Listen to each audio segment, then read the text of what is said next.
আজকে খুব গুরুত্বপূর্ণ একটা বিষয় নিয়ে আলোচনা করব, যে বিষয়টি আমরা কেউ জানতে চাই না বা আমরা বলেও থাকি খুবই কম। তরুণ বয়সের ছেলেপেলেরাই অধিকাংশ আমার কাছে চিকিৎসা নিতে আসে। তাদের সমস্যাগুলো সেক্সুয়াল যে সমস্যা, সহবাসের ইচ্ছা, উত্থান সময় ইত্যাদি কমে যাচ্ছে বা কমে গেছে, এর চিকিৎসা নিতে আসে। কিন্তু এই সমস্যাটা কেন হচ্ছে, কি কারণে হচ্ছে, এটা কেউ জানতে চায় না বা আমরা সেভাবে কাউকে ওইভাবে ফলো আপ করি না, যে কেন এই সমস্যাগুলো হচ্ছে। আমরা চিকিৎসা নিয়ে ব্যস্ত থাকি।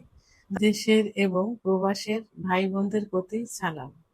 আসসালামু আলাইকুম। আমি প্রভাষক ডাক্তার রিক্তা পারভিন, হোমিওপ্যাথি এবং আয়ুর্বেদিক চিকিৎসা থাকি।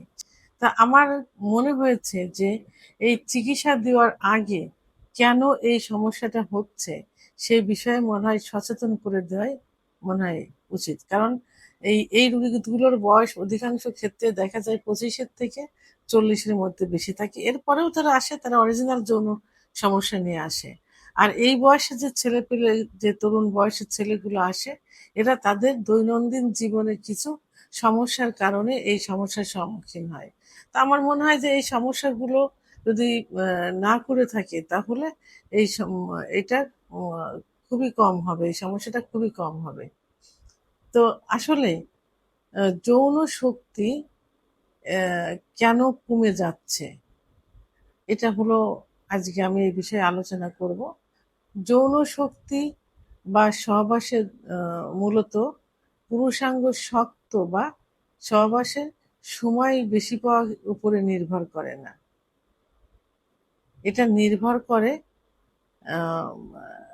হরমোন, ব্লাড সার্কুলেশন অর্থাৎ রক্ত চলাচল, দৈনন্দিন জীবনের কিছু কর্ম, কিছু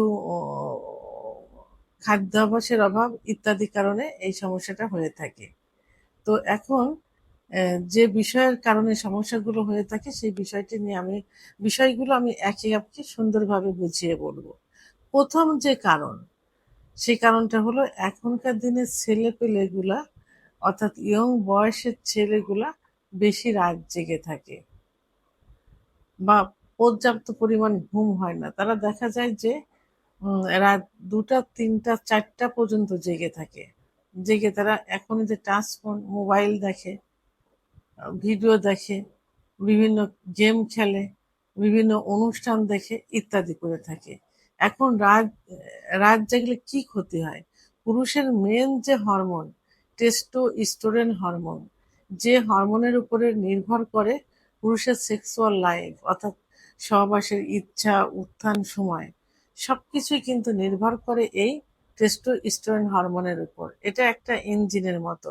একটা গাড়ি যেমন ইঞ্জিন ছাড়া চলে না, পুরুষের সেক্সুয়াল লাইফও এই টেস্টোস্টেরন হরমোন ছাড়া চলে না। তাহলে রাত্রে এই হরমোনটা সাধারণত তৈরি হয় রাত 4টা থেকে রাত 8-10টা থেকে 4টা পর্যন্ত। গভীর ঘুমে হরমোনটা তৈরি হয়। কমপক্ষে 6 ঘন্টা ঘুমোতে হবে। তাহলে ভোর রাত্রে 15% হরমোন বেড়ে যায়, তখন লিঙ্গ দাঁড়িয়ে যায়। তো এখনকার ইয়ং ছেলেপেলেগুলা এরা রাত জেগে থাকে এবং ঘুম হয় তাদের। দেখা যায় যে ভোর রাত্রে যখন হরমোন তৈরিটা শেষ হয়, সে ভোর 4টার পরে যে তারা ঘুমোতে থাকে, সারাদিন ঘুমায়। এই যে একটা বদ অভ্যাস, এই বদ অভ্যাসের কারণেই কিন্তু পুরুষের যৌন জীবনটা বেশি ক্ষতিগ্রস্ত হচ্ছে। আরেকটা হলো অতিরিক্ত পর্নোগ্রাফি দেখা। এখন মোবাইল খুললে পর্নোগ্রাফি সামনে চলে আসে, কারণ সেগুলো অতিরিক্ত পরিমাণে দেখা হয়। তা এই যে অতিরিক্ত পর্নোগ্রাফি দেখলে, এই যে কৃত্রিম, কারণ একটা পর্নোগ্রাফি তো একসময় তৈরি হয় না বা একসময় তারা সহবাসে লিপ্ত থাকে না। তারা এই লং টাইম, তারা ধাপে ধাপে 1 দিন 2 দিন করে করে এটা বড় একটা ভিডিও তৈরি করে। এটা এবং আহ, এদের কারসাজিতে থাকে এডিটের মাধ্যমে। তো এই পর্নোগ্রাফি দেখলে বাস্তব লাইফে যেভাবে সহবাস, এই সহবাসের আহ, সম্পর্কে আহ, তাদের ধারণা কমে আসে এবং এই পর্নোগ্রাফি দেখার প্রতি অভ্যস্ত হয়ে যায়। বাস্তব সহবাসের উপর তারা আগ্রহটা হারিয়ে ফেলে। সারাদিন বসে থাকে। অনেকে দেখা যায় অফিসে হোক, ব্যবসা বাণিজ্যে হোক, মোবাইল নিয়ে বসে থাকা হোক, বা শুয়ে থাকা, সারাদিন বসে শুয়ে থাকলে রক্ত চলাচলটা বন্ধ হয়ে যায় বা রক্ত চলাচল কমে যায়। তখন কি হয়, ইরেকটাইল ডিসফাংশন দেখা যায়, অর্থাৎ উত্থানজনিত সমস্যা দেখা যায়। আবার অনেকে ধূমপান করে থাকে, ধূমপান রক্তনালীকে সংকুচিত করে দেয়। ইয়াং জেনারেশনের ছেলেপুলেগুলো ধূমপান করাকে কি করে, আহ, মানে তারা এটাকে মনে করে যে তাদের একটা ফ্যাশন, ধূমপান না করলে পুরুষত্ব মনে হয় না, এটাই তাদের ধারণা। তারা বিভিন্ন স্টাইলে ধূমপান করে থাকে। যে যত বেশি, অনেকে বলে যে সারাদিনে আমার 2-3 প্যাকেট ফুরিয়ে যায়। কিন্তু এই যে ধূমপান, এই যে একদম আপনার ব্লাড সার্কুলেশনটা সম্পূর্ণভাবে কমিয়ে দিচ্ছে, অর্থাৎ রক্ত নালীকে সংকুচিত করে দিচ্ছে। তাহলে এই ধূমপান সব থেকে বেশি ক্ষতি করছে। অতিরিক্ত ফাস্ট ফুড, অতিরিক্ত জাঙ্ক ফুড স্থূলতা বৃদ্ধি করে, রক্তনালী রক্তনালীকে ক্ষতিগ্রস্ত করে দেয়।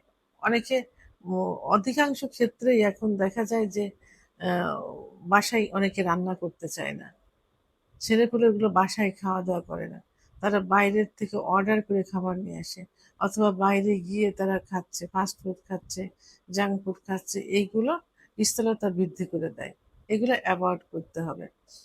শারীরিক ব্যায়ামের অভাব, এই মোবাইল ফোন আসার কারণে, রাত জেগে থাকার কারণে এরা সারা দিন ঘুমায়, যে কারণে হাঁটা চলা তাদের কম হয়ে থাকে। তারা দেখা যায় সন্ধ্যার পরে বাইরে বের হয়, এবং তারা ব্যায়াম, ব্যায়াম কাকে বলে, ব্যায়ামের থেকে তারা দূরে সরে গেছে। এই ব্যায়াম না হওয়ার কারণে হরমোনের ভারসাম্যতা নষ্ট হয়ে যায়। তাহলে এই যে কিছু ও, কারণগুলো বললাম, দেখেন এই কারণগুলো প্রত্যেকটা তরুণদের মাঝে কিন্তু এখন দেখা যাচ্ছে। যারা একটু বয়স্ক এখন তাদের মাঝেও এগুলো দেখা যাচ্ছে। অতিরিক্ত মানসিক দুশ্চিন্তা করে থাকে, পারিবারিক, সাংসারিক, ব্যবসা বাণিজ্য ইত্যাদি কারণে বিভিন্ন মানসিক দুশ্চিন্তাগ্রস্ত হচ্ছে, মানসিক চাপের মাঝে থাকে, ফলে কর্টিসল হরমোন বেড়ে যায়, টেস্টোস্টেরন হরমোন কিন্তু কমে যায়। ডায়াবেটিস, উচ্চ রক্তচাপ, হার্টের সমস্যা ইত্যাদি নিয়ন্ত্রণে রাখে না, যে কারণে হরমোনের পরিমাণ কমে যাচ্ছে, যৌন অক্ষমতায় ভুগছে। অতিরিক্ত চিনি এবং কোমল পানীয় পান করলে টেস্টোস্টেরন হরমোনের পরিমাণ কমে যায়। অতিরিক্ত অতিরিক্ত চিনি এখন প্রত্যেকটা খাবারেই কিন্তু চিনি দিয়ে তৈরি, ফাস্টফুড জাতীয় খাবারে কোমল পানীয়, কিছু খেলেই কোমল পানীয় হাতে, বোতল একটা হাতেই দেখা যায়। একটু রোদ্রে গেলে এখন এই তরুণ ছেলেদের, ইয়াং জেনারেশন না, ও যারা একটু বয়স্ক তাদেরও দেখা যায় যে হাতে একটা পানির পরিবর্তে তরল পানীয় থাকে হাতে। তো এটা কি করে, এটা আপনার হরমোনের পরিমাণ কমিয়ে দেয়। অ্যালকোহল, মদ্যপান, এটা এখন ফ্যাশন হয়ে গেছে অনেকে, এবং ক্যারিট মনে করে যে আমি অ্যালকোহল পান করি। যাদের একটু টাকা পয়সা হয়ে যায় তারা এটাকে একটা ফ্যাশনেবল বলে মনে করে। আবার ইয়াং জেনারেশনের ছেলেপেলেগুলো এগুলো করছে। আবার যারা বয়স্ক থাকে তারাও এখন, এখনো বয়স্কদের মাঝে কিন্তু এটা বেশি দেখা যায়। আবার এর পাশাপাশি ইয়াং জেনারেশনের এখন একই অবস্থা হচ্ছে। এটা টেস্টোস্টেরন হরমোনের পরিমাণ বাড়িয়ে দেয়। আবার যাদের অতিরিক্ত ওজন হয়ে যায়, ওজন বেড়ে যায়, এদের টেস্টোস্টেরন হরমোনের পরিমাণ কমে যায়। মেদ ভুঁড়ি হয়ে গেলে দেখা যায় যে তাদের পেনিসের সাইজটা কিন্তু ছোট হয়ে যায় আস্তে আস্তে, মনে হচ্ছে যে পেটের ভিতরে ইন হয়ে যাচ্ছে, ঢুকে যাচ্ছে। তাহলে আমি যে কারণগুলো বললাম, এই কারণগুলোই হলো আপনার যৌন যৌন ক্ষমতা নষ্ট করে দিচ্ছে। তাই এর জন্য কি করতে হবে? এর জন্য পর্যাপ্ত পরিমাণে প্রথমে ঘুমোতে হবে, যাতে টেস্টোস্টেরন হরমোনটা তৈরি হয়। ব্যায়াম করতে হবে, কেগেল এক্সারসাইজ করতে হবে, ওজন কমাতে হবে, ধূমপান, মদ্যপান, নেশা থেকে দূরে থাকতে হবে, আর হস্তমৈথুন থেকে দূরে থাকতে হবে, এবং ডায়াবেটিস, উচ্চ রক্তচাপ, হার্টের সমস্যা থাকলে সেগুলো নিয়ন্ত্রণে রাখতে হবে। আর অতিরিক্ত ফাস্ট ফুড এবং জাঙ্ক ফুড এইগুলো খাবার থেকে দূরে থাকতে হবে। এইগুলো যদি ঠিক মতো পালন করা যায়, এবং এই নিয়মগুলো, আমি যে নিয়মগুলো বললাম, এই নিয়মগুলো যদি একটু ফলো করা যায় তাহলে কিন্তু যৌন অক্ষমতা কখনোই হয় না বা হতে পারে না। তো এই ইয়াং জেনারেশনের ছেলেদেরকে আমি অনুরোধ করব, তারা চিকিৎসা নেওয়ার আগে আগে দেখবে তাদের সমস্যা কেন হচ্ছে, এই যে কারণগুলো বললাম যে এই কারণগুলো তাদের মাঝে আছে কিনা বা হচ্ছে কিনা, এইগুলো তাদের বন্ধ করতে হবে। সুন্দর লাইফ স্টাইল পালন করতে হবে, জীবনযাপন করতে হবে, ইসলামিক নিয়ম কানুনগুলো অনুসরণ করতে হবে।